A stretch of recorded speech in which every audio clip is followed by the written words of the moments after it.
The Sundarbans didn't promise anything. It never does. Here, you could go days without a single sighting or find yourself face to face with the wild in an instant. As our journey progressed, it felt as though the jungle itself was holding its breath, waiting, and so did we.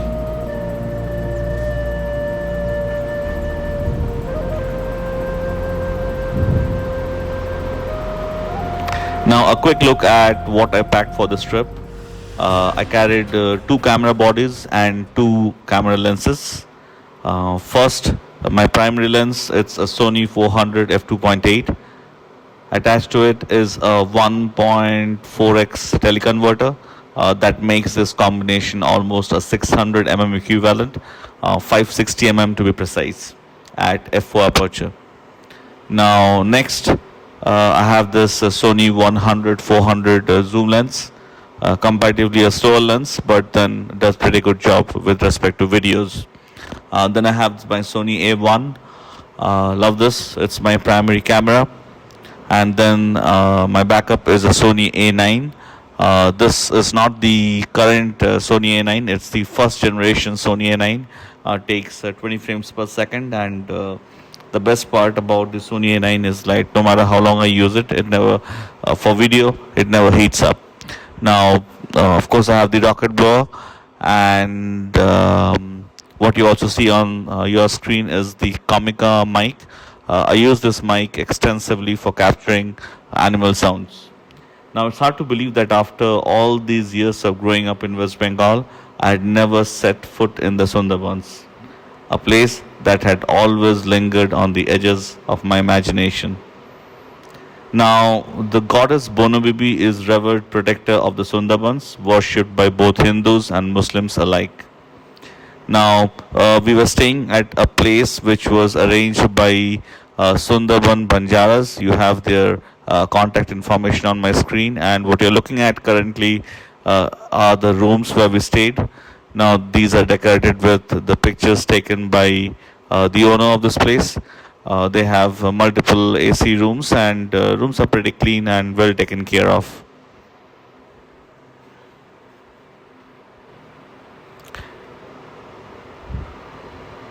Now we began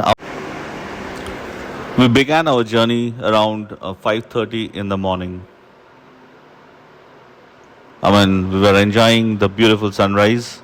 The day was supposed to be clear, without any rain showers, and I think that's what we preferred.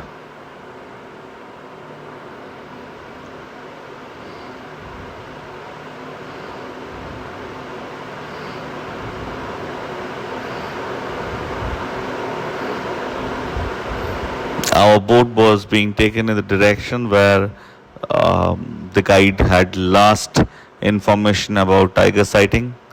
But in this dense forest, I mean, you really need good luck in order to be able to have a somewhat decent sighting of the tigers. You are at their mercy of when they decide to come out, um, and either catch a prey or drink some water. But like, you really have to be lucky. The likelihood of sighting a tiger in Sundarbans is far, far, far lower than what you have in the other tiger reserves in India. Now, while we were all focused on the tiger, the soft clinking of the teacups shattered our concentration, pulling us back from the silent intensity of the moment.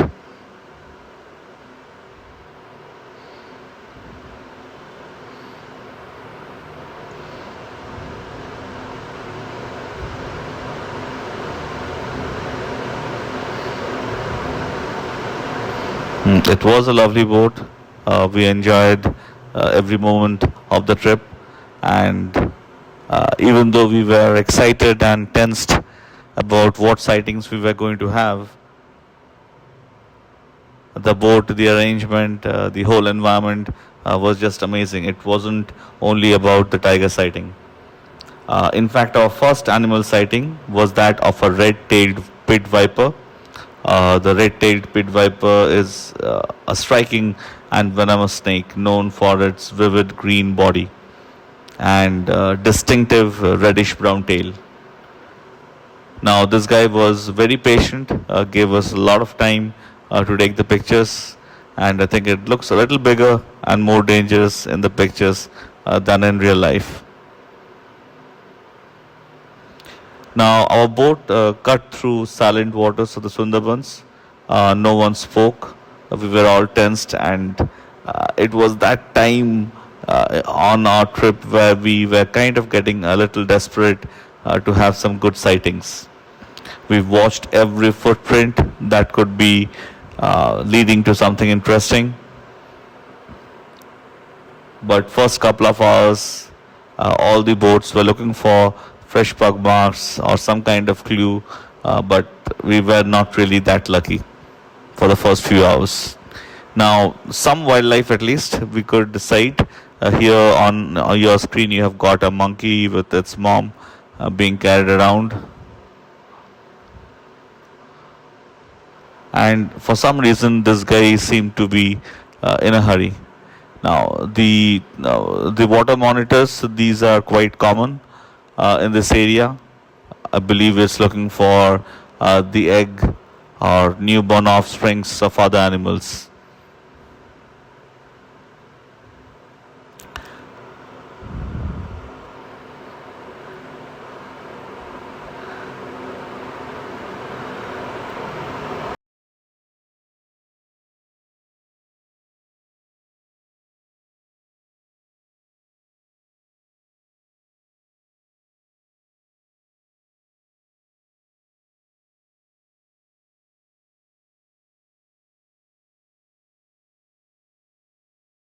Of tense anticipation, we finally saw what we came for, the Royal Bengal Tiger. A shadow among shadows crossed the narrow path ahead. We saw what we had come for within the first 3 hours itself.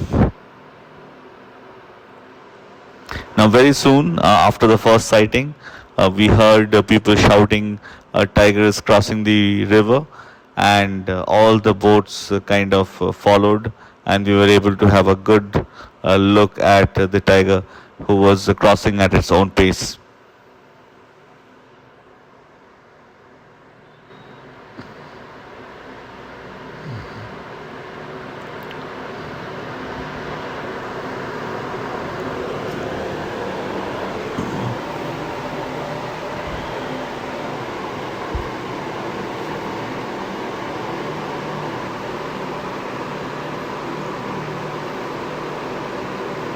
Now, sighting of a tiger in Sundarban compared to sighting of a tiger in any other wildlife reserve in India is a completely different experience. Like Sundarban, the probability of having a sighting is far lower because of the dense forest and how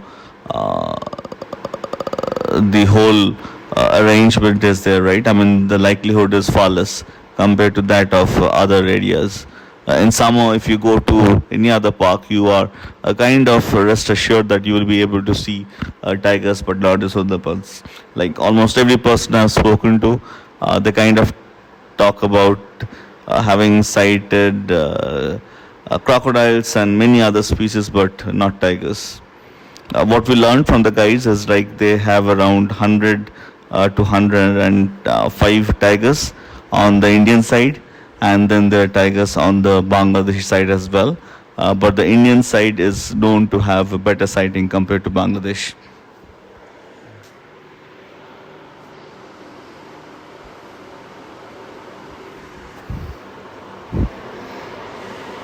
We had an exciting day, some amazing pictures taken, though probably I did miss some. At night, we were taken on a trip to take pictures of owls, and here we have on our screen a barn owl.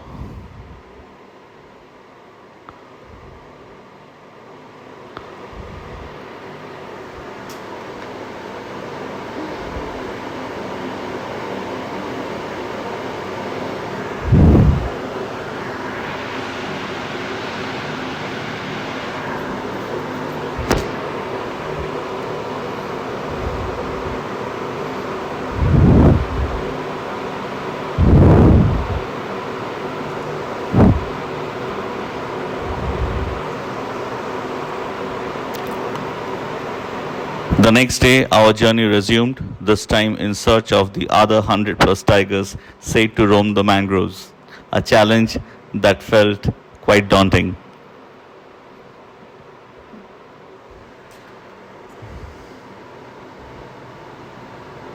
You really have to be very patient when looking out for tigers. These boats usually coordinate amongst themselves.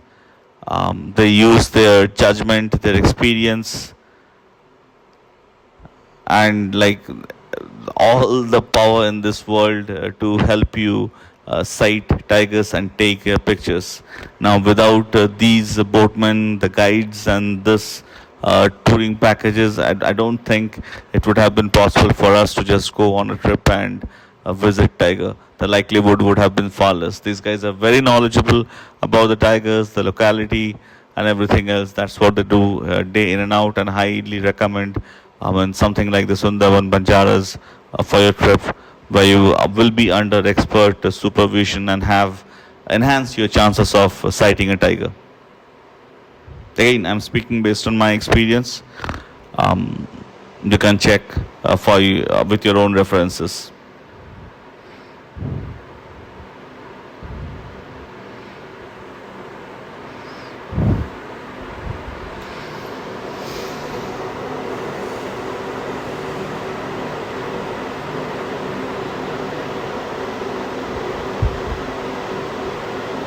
How the boat is arranged is you have a front deck, and usually all the camera gear is placed here. As soon as you have a sighting opportunity, the guide informs you, and you kind of come in front and then start taking pictures or videos.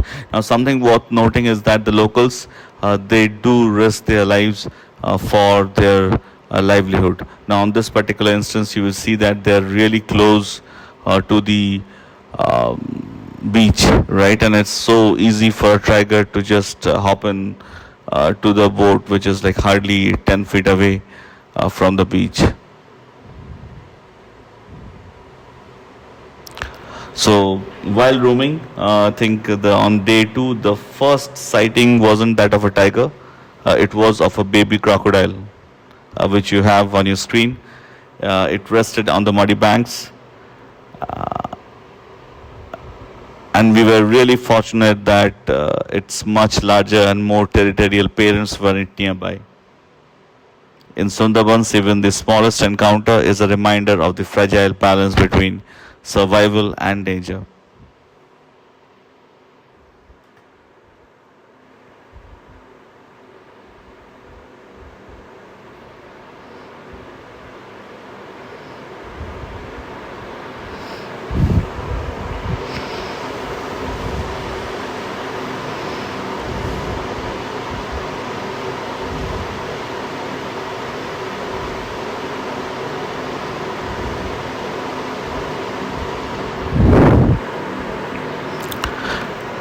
Now, as our journey nears its end, we were able to sight a larger crocodile as well. But then again, not a very close sighting, and it kind of went inside the water for a dive as soon as it realized we were chasing it. You get to spot a lot of spotted deers, but that might not be good news in case you are interested or waiting for a tiger sighting. A spotted deer nearby means a tiger is not there nearby.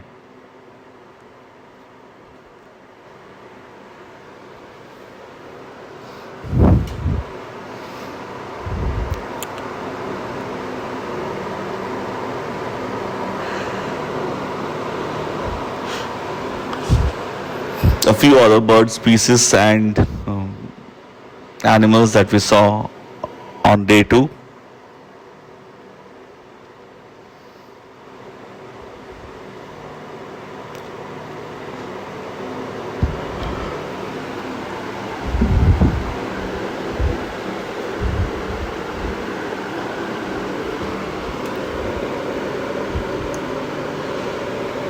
The black-capped fin kingfisher, and then the regular variety.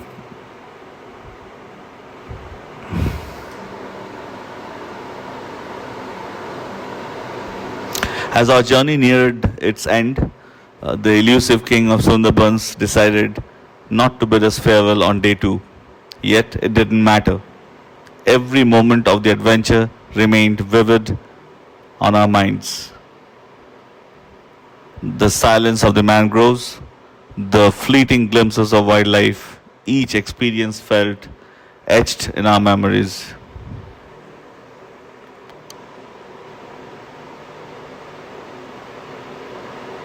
As we packed up and prepared to return to Gosaba, a part of me knew that this wasn't a goodbye, only a pause. We had only scratched the surface of this vast, untamed wilderness, and there was so much more left undiscovered calling us back. It was just a matter of time before we would return to the Sundarbans, ready for whatever mysteries it held next for us. Thank you for watching.